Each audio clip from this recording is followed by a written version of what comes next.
I was actually reading Shashikant's judgment, and knew that is 2002, volume 5, SC 738.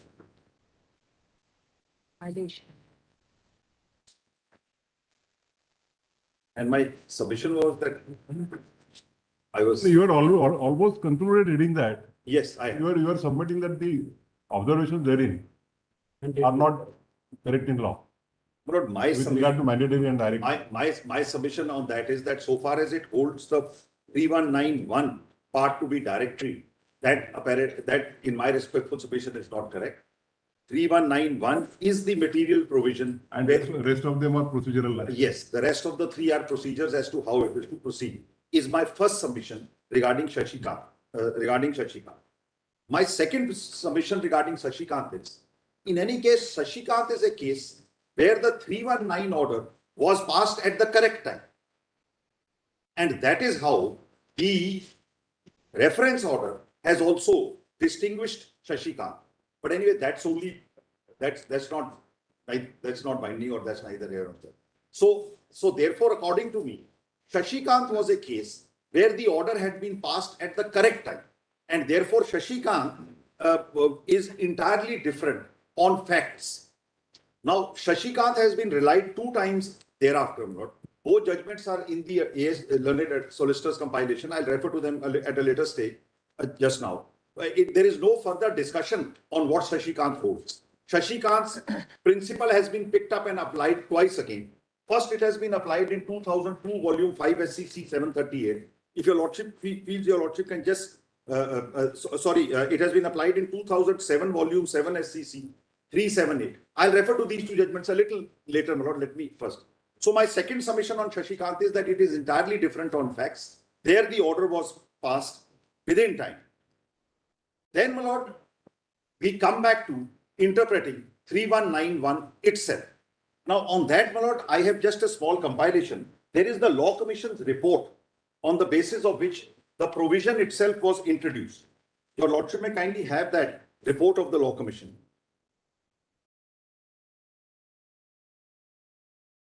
There is a page. You need a paging.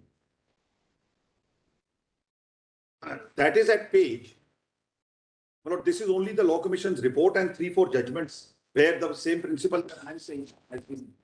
Just kindly have the last page 53 onwards of what the Law Commission says, my lord. At 54. 53 at 54. This is the 41st Law Commission report, on which basis section 351, which was earlier there, was amended and renumbered in the new code as 319. Now, the reason why I'm reading it is, this also says you can join him in an ongoing trial, not after the trial is over. The whole purpose of amending this section and introducing it as per the Law Commission was to enable the person to join in an ongoing trial. And therefore, Hardeep Singh is absolutely right in its conclusions, is my respectful submission. And my lord, I would rather say the principle in Shashikant, it does not even arise for your lordship's consideration, because Shashikant is a case where 3191 was passed at the correct time. Now, kindly have this bottom of page 54, my lord. But earlier, 319 was amended, or it should unamended? Has it been amended? Yes, 351 was altered slightly. And that is prior to the 73 Act. CRP no, under the 89 code, old code. 89. Yeah. So it was an amendment actually. No. It is reintroduced in its present form after making the modifications which the Law Commission has suggested. Once your lordship reads this, your lordship. What are the pre-amended positions? My lord, pre-amended. 55 is amended would be just. Yes, there were only persons attending trial who could be joined. Can we have that? Yes, I'll just get it. Only a person who was actually attending. Once I read this 24.8, it will become clear, my lord. This explains the previous position and the new position. Let me read page 54 at the bottom. Okay. So, my lord, your lordship may have Hardeep Singh at 113. It quotes the earlier provisions. Hardeep Singh quotes it at page 113. Correct. Yes. If your lordship will have the judgment in Hardeep Singh, that is, In the compilation, what is the page? but in this compilation. Page 22. It is at page 1 of the compilation given by the, Page 22. Page, sir. internal page 22 of the yes, compilation. yes, internal page 22. What para, Patwale, any idea? Para 10, Ah. para 10, Yes. para 10. In order to answer the aforesaid questions posed, it will be appropriate to refer to section 351 of the Criminal Procedure Code, where an analogous provision existed, empowered the court to summon any person other than the accused if he is found to be connected with the commission of the offense.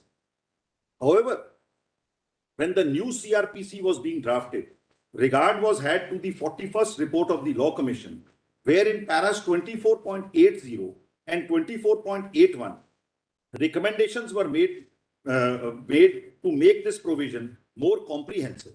The said recommendations read: the 351 limited to this is the same recommendation actually. This is the same recommendation. Yes, yes, this is what I'm. Extract from that, those. Yes, yes, yes. I can read it from there, but it was limited to offenders in court. Section 351 limited to offenders in court. But then let me read it from page 53 because the complete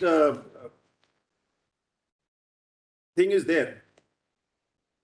24.80 is reproduced. Let me read it from page 53. It's better. It's completely reproduced. Yes. Page 54 at the bottom. It happens sometimes, though not very often, that a magistrate hearing a case against certain accused finds from the evidence that some person other than the accused before him is also connected in that very offense or in a connected offense. It is only proper that the magistrate should have the power to call and join him in the proceedings.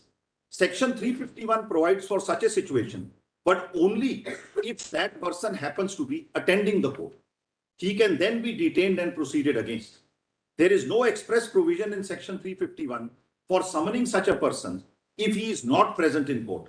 Such a provision would make section 351 fairly comprehensive, and we think it proper to expressly provide for that situation. Section 351 assumes that the magistrate proceeding under it has the power of taking cognizance of the new case. It does not, however, say in what manner cognizance is taken by the magistrate. The mode of taking cognizance are mentioned in section 190 and are apparently exhaustive.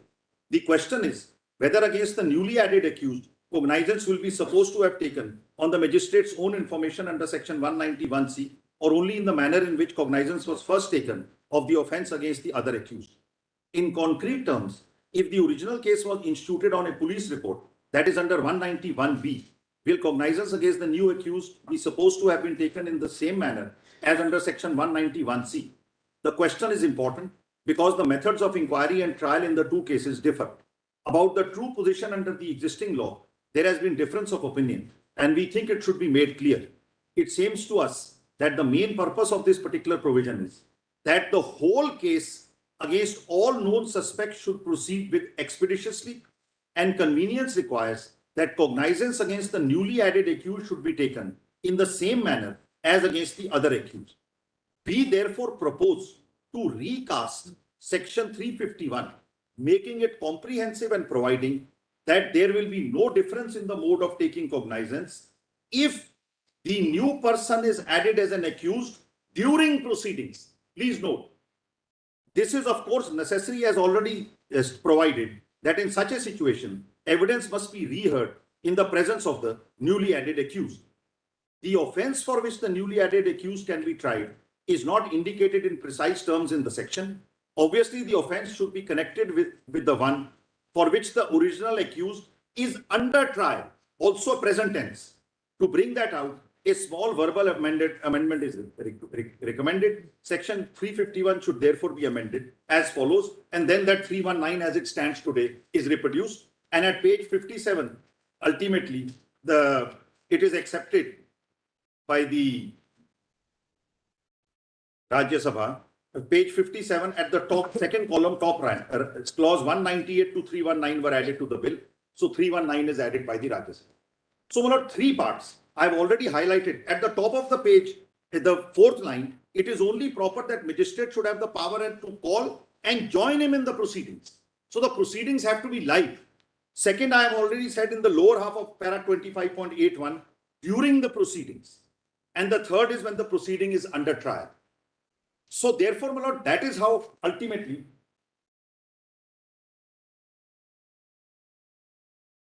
my lord, 319 as it stands, for the proceedings to be live, it is very important. And therefore, what Hardeep Singh holds is absolutely correct. And Shashi Kant doesn't take that away, because Shashi Kant is a judgment where 319 was passed in time. And your lordship was faced with a situation where, because of the person added going to court and getting an injunction, etc., the proceedings could not continue. And therefore, your lordships found a via media that he should not be allowed to take advantage of his own wrong. Now, my lord, I have given in this compilation that I have just given to your lordships some judgments, my lord, where Hardeep Singh has been followed by your lordships, and some judgments of high courts only as a persuasive value, my lord, where your lordships will see where various high courts have taken the same view before and after. And if your lordship will have this compilation at page 1 is the judgment, my lord, of 2017 7 SCC 706. And I must say there is no added discussion. It's just Hardeep Singh has been followed. I mean, so far as the two judgments of your lordships are concerned, Hardeep Singh has been followed. And the first judge, your lordship may kindly have at page 8, para 10 of Brijinder Singh.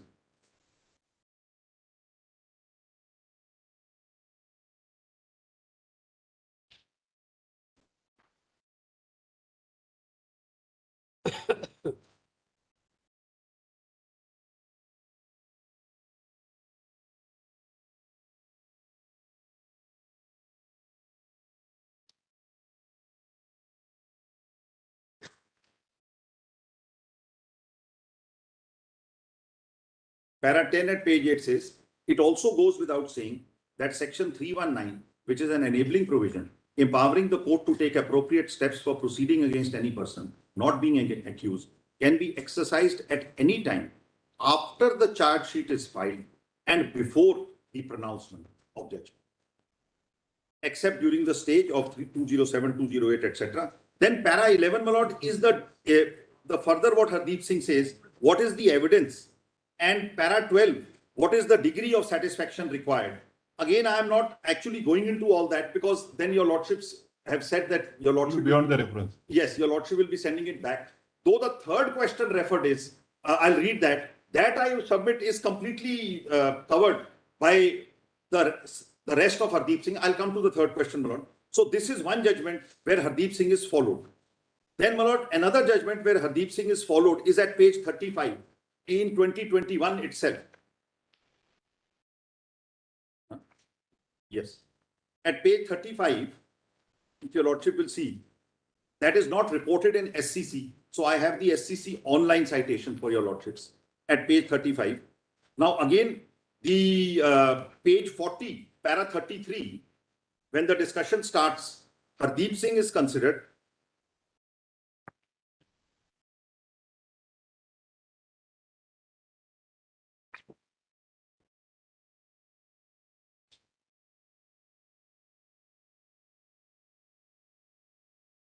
Para 33.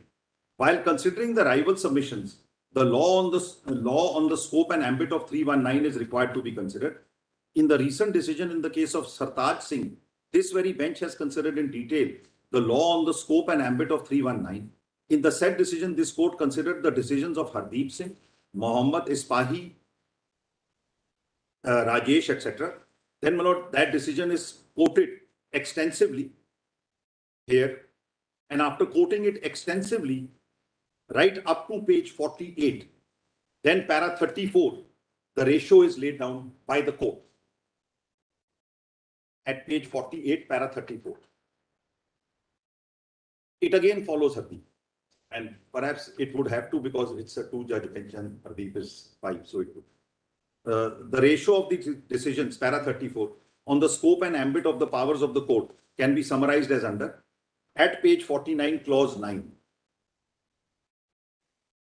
Again, my lord, after charge sheet is filed and before the pronouncement of judgment, except though it's the same, Now, my lord, some judgments of different courts, my lord, where similar view is taken, high courts, if your lordship wants, I can just quickly take your lordship through, or I have attached 5 or 6 of them, my lord, where there are all single benches of the High Courts, my lord, where 3 or 4 of them are before Hardeep Singh, also take the same view on a plain interpretation of 319.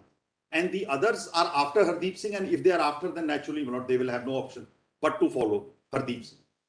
So, my lord, my therefore respectful submission is that so far as 319 is concerned, the provision of the section itself is crystal clear, my lord. I have labored yesterday enough on it. I did not again labor on that, my lord. And it is conditional at the cost of, my lord, extreme repetition, my lord. I just 3191, where in the course of any inquiry into or trial of an offence, it appears from the evidence that any person not being an accused has committed offence for which such person could be tried together with the accused. So that's the crucial part, my lord, together with the accused, and therefore the court has the power. Also, my lord, this section appears in that part of the code, which is chapter 24, which deals with general provisions as to inquiries and trials. That's the placing of the section. It is placed in the part of the code which regulates how inquiry and trial is to proceed. So if the trial itself is over, then there is no question of exercising power under 3192. And that I have said, when it is fixed for pronouncement of judgment, and after judgment, the court becomes functus officio. So that is one part. Now, my lord, I need to clarify one more functus thing, lord. And that is, my lord, the order by which the trial was separated. Kindly have that order, my lord, dated 28 September 2017. It is at page 537 of volume 2 of the additional document.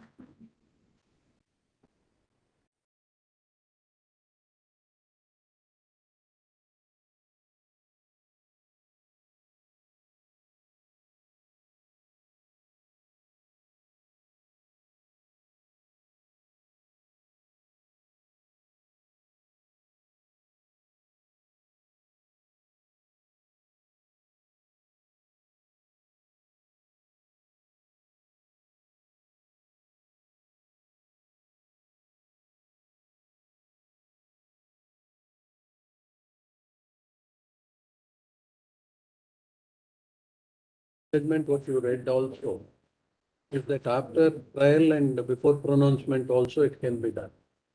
362 was after judgment, no review, no change except clerical errors.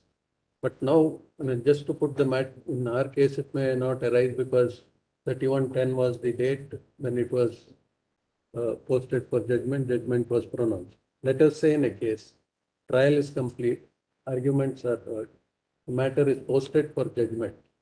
Because the provision 319, what you say is also is the power of the court to find out whether somebody has been left out deliberately to include that section. While assessing the evidence, the judge finds that somebody else should have been. At that stage, he does not pronounce the judgment. He says for further hearing. Correct. At So that, trial revives. it revives. So at that stage, it can be done. Correct. Just to put the matter. So I was also, because there was a hiatus between posting the matter for judgment and pronouncement of judgment. Correct. So we were also discussing yesterday, and I would have said it a little later, that what happens if when the judge is sieving through the judgment and he finds that actually this man is Correct. it should be the main person who should be there. Then, my lord, according to me, he would post it for hearing, and then he would pass an order under 319 and thereafter proceed accordingly. That kind of a situation has occurred in a judgment, my lord, which is actually a one-pager. It is Patwalia, just 1 second, 1 second. See, the language employed in 353 is 353. yes. The judgment in every trial in any criminal court of original jurisdiction shall be pronounced in the open court by the presiding officer immediately after termination of the trial. Or at some But subsequent. that's all right. Supposing immediately he pronounces. Then we are in my situation. Then according to me, he cannot do it. No, he has an option to immediately pronounce. No, Correct. what I mean is, my brother asked a question. Now, does it make any difference at all? Because if he immediately pronounces or he pronounces on a future date, so once the hearing is complete and once it is posted for judgment, the only thing he can do is he has to pass a judgment this way or that way, on the same day or on a future date after reserving the matter. Just to throw some light on this. So on that, Manoj, what my submission is, if he passes the judgment, the crucial point is when he passes the judgment, because trial is over when he fixes it for judgment. Then we are in a situation where trial is over, but there is no judgment. So the court really is not functus officio. The court is still in session of the sessions case. This case will show. It's very interesting. But first, let me complete this. Then I'll tell your lordship how this case will show this problem. So he is still in session of the trial. So at that point of time, he has two options if he has not pronounced judgment on the same day when he has closed the trial. He can then repost the trial for hearing. And if he reposts the trial for hearing, he can pass an order under 319. Or he can pass a judgment. But according, in my respectful submission, the moment he passes a judgment, he in any case becomes functus officio. Then he cannot pass 319. Why? It has happened in this case, and that's why I'm showing these orders. What the learned judge does in this case, on 28 September 2017, he passes an order separating the 319 application and saying, I will continue with the trial. This I am separating. Now, when he separates it, in what trial is that application? So he numbers it as a miscellaneous application in no trial. So he says it will be numbered as a miscellaneous application. He has no power to entertain such a miscellaneous application. I'm going to read those orders just now. When the trial is over, he passes the judgment in trial number so and so of 2015. But on the, then when he sits to decide the application, that trial is already over. So the order in the application is passed in a miscellaneous application number so and so. It is the procedure and the existence of the application is unknown to law. And this case is a very good example of that situation. Now, therefore, that's what I'm going to show to your lordships just now.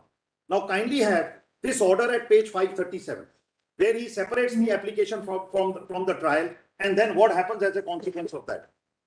It's in which volume? It's in volume 3, my lord, volume 2 of those additional documents. It's a thickish volume, yes.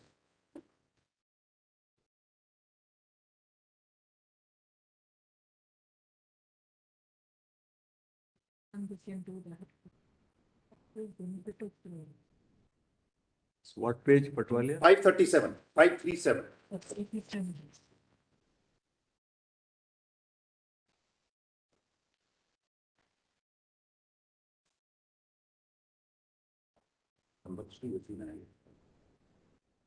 Yes, we have. Now kindly see at the top. It is ND, my lord, is the narcotic drugs. The trial number is 289 of 2015. Now this order he passes. The case is at the stage of filing reply to the application under section 319 CRPC. Today reply is filed. Perusal of the file shows the case pertains to the year 2015. 10 accused are facing trial in this case. Out of 10, 2 are on bail. Remaining 8 are in custody. The prosecution has examined all required witnesses. Further, the High Court has time-bound this case with a direction to complete the trial till 8th November 2017. And today is 28th September 2017. So because of application under section 319, trial will take further time. Present accused will suffer without any fault of them. So Elmad is directed to separate the application under 319 and register this application as a criminal miscellaneous. This cannot be done.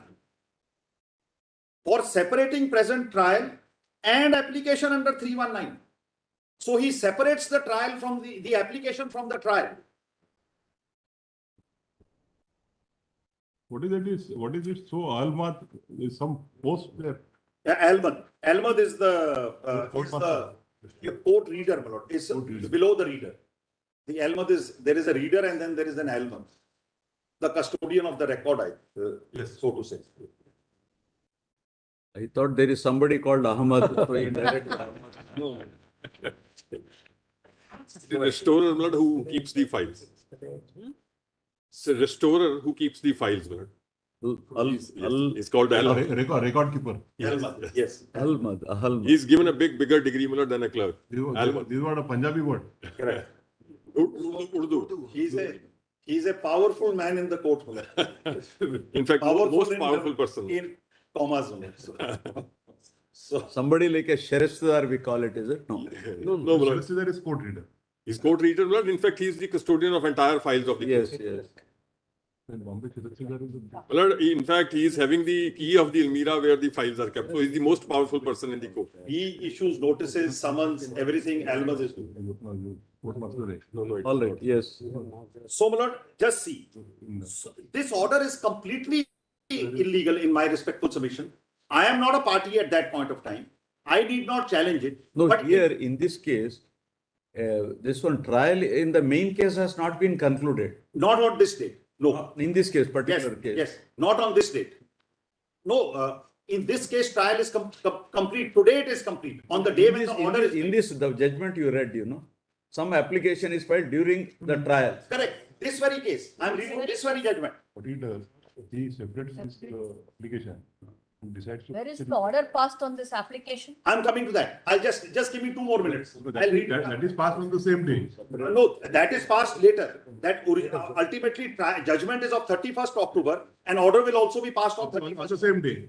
Yes, same day. After. I'll read the judgment and the order. Only one submission, Mullah. In fact, the Honorable High Court had ordered that the trial be expedited. Correct. So the trial, I'm just giving the reason for bifurcating. That reason is already reflected. Yes, That's- so that is there in the order. He has already read that. Yes, He has read. that is the reason. So, But, the reply is filed by whom to this application? the other accused, he issues notice in this application to all the other accused. Not to you. No.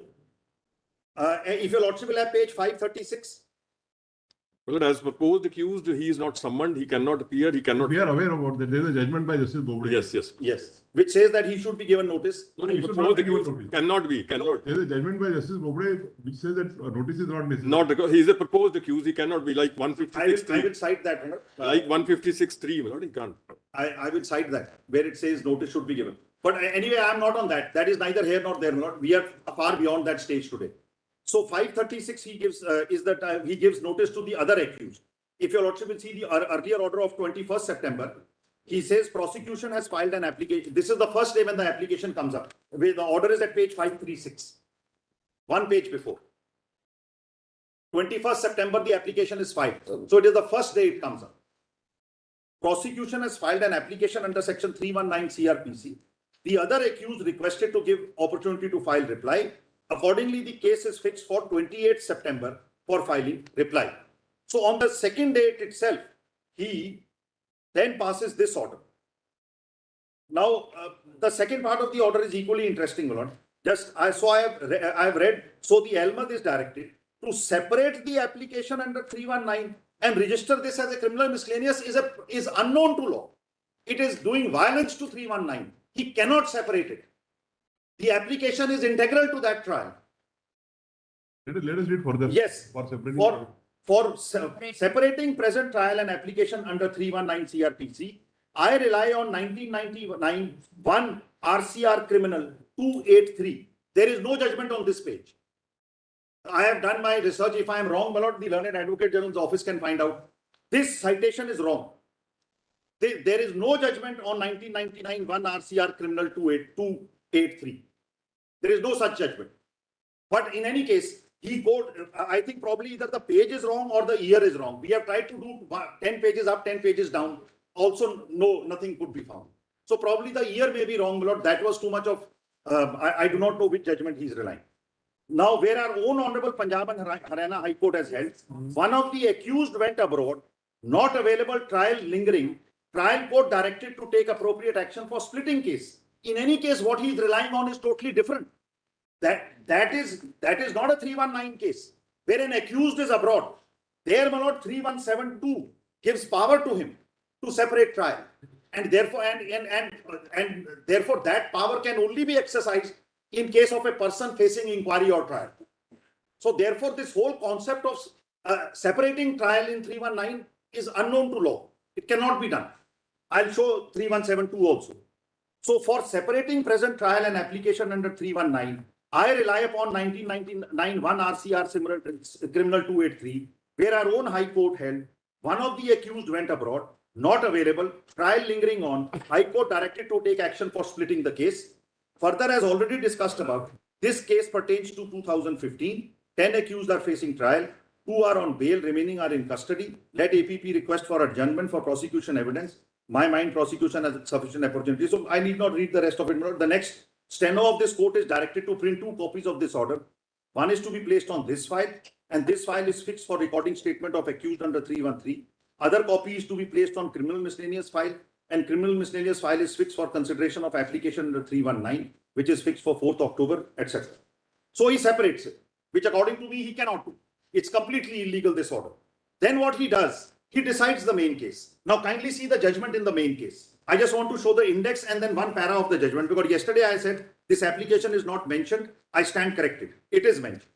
So that is, judgment is in volume 3, R3, this very.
Kindly have this volume, just have the very first page of the judgment.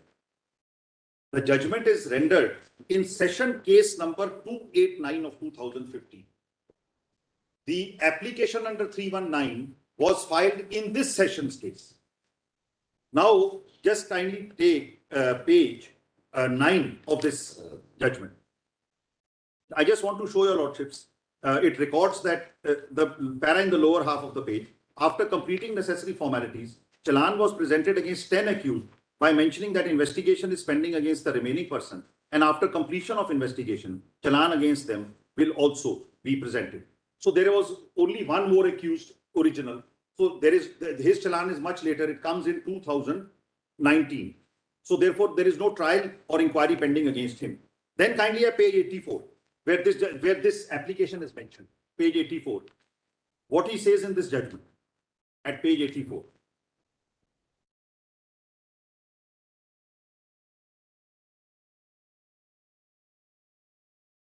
Para and bottom of the page. Learned APP further argued that during investigation it is transpired that kingpin behind the whole sequence was Sukhpal Singh Kheda, who through his personal security officers Joga Singh and Manish and Charanjit Kaur were behind the curtain, argued that summoning these accused an application under 319 has been filed, which is pending for today. Then he records in brackets, application for summoning accused is also filed, which is separately registered as criminal miscellaneous, because High Court has directed to dispose of this case, and which application this court is going to decide today itself by separate order. Now, this is absolutely incorrect. He has no inherent power of like a 482 or a 151 CPC. He is bound by So this makes it clear that he has decided it after the correct. judgment is pronounced. Correct. That the second order also says that today I have already pronounced my judgment. That order will also say that. So therefore, now kindly have that order by which the application is decided, because that application is not being decided in this session trial at all. It is a separately numbered criminal miscellaneous. How is it even maintainable? Is the question, is the first submission, my lord. Just kindly see that order, my lord. That is at page 121 in the main paper book itself.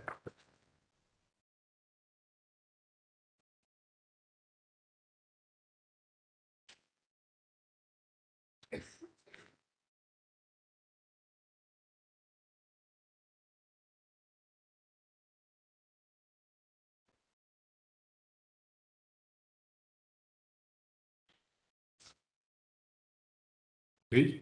Page 121 of the SLP paper, the first paper.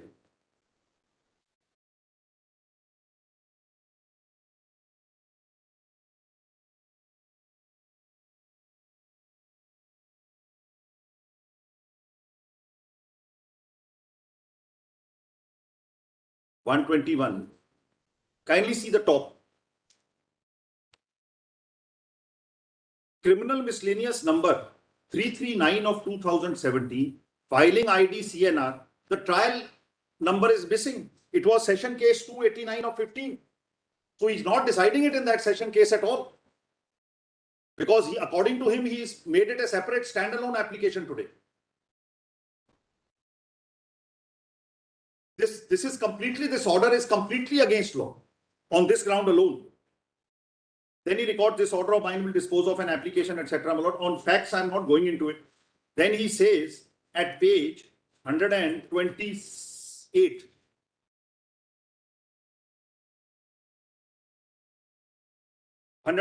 sorry, 130.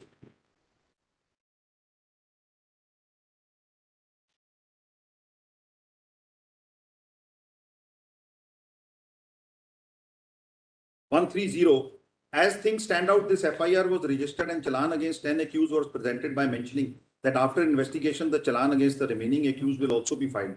Till date, no Challan is presented against the accused whose names are mentioned. By my separate judgment, all accused against whom Challan was presented, except one, are convicted today. Then proceeding was separated because High Court said decide quickly, etc. So, therefore, he also records that I have already decided that. So, my lord, so therefore, my lord, the submission is that this order is completely against law. It is completely illegal because he himself separates it from the trial. Now, where is his power to separate? That is 317. Kindly have 317. When can he separate? 3172. And which trial he can separate?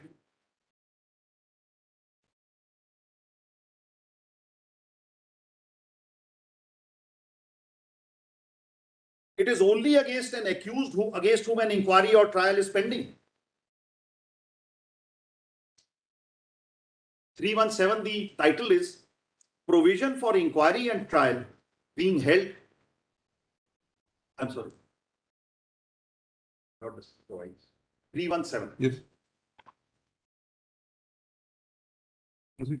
Or 317 says provision for inquiry and trial being held in the absence of the accused in certain cases. One is not relevant, but for the sake of completedness, I will read it.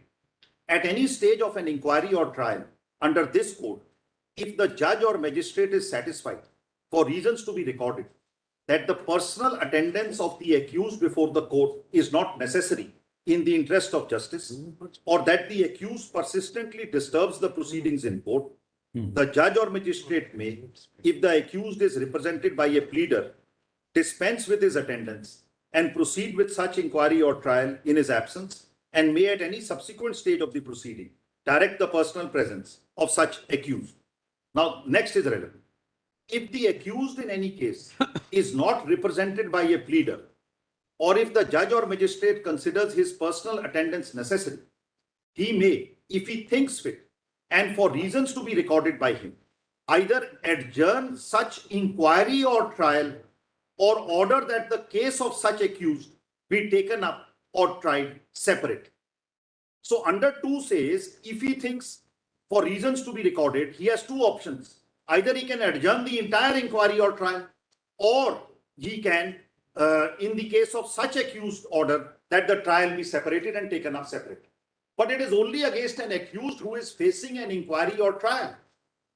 It is not an application under 319, because 319 says in the course of any inquiry or trial. Now, if you are application file, you are segregating it and registering it as a criminal miscellaneous, it's violence to 319, in my respectful submission, apart from anything else. So therefore, my lord, this is the second submission which I am making, why this order should be set aside. Then, my lord, I must also show your lordships one other order which according to me has no legal significance at all. But that is an order dated 31st October. He passes judgment of conviction, etc. He passes this order. Then he passes one more Zimni order, my lord. Kindly see that also. Or the third order which he passes on 31st of October. That is again the second volume R2 at page 547.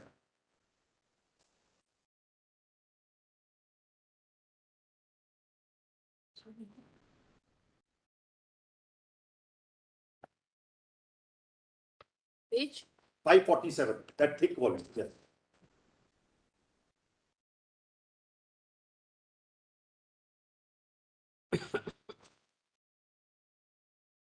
(547) kindly have arguments heard. Now again, if your lordship will see this, I'll read the first right from the one. In fact, in seriatim, this would be the first order. Then second is the judgment, and third is on that application under 319. He says no DW is present, neither opted to be examined. Arguments heard. Bide my separate detailed judgment of even date. No, this is the second one. Judgment is pronounced now. Arguments heard. Bide my separate detailed judgment of even date. Accused, the names are given, are convicted under NDPS Act, whereas accused Kala Singh acquitted.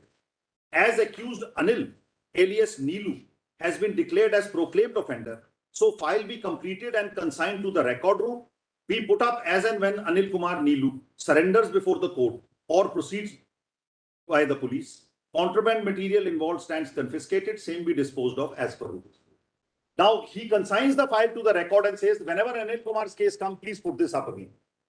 So according to me, this is not an order under 3172. Cannot be, because Anil Kumar is not even facing. You know, what are the arguments heard? Yes. So this is prior to sentence or what?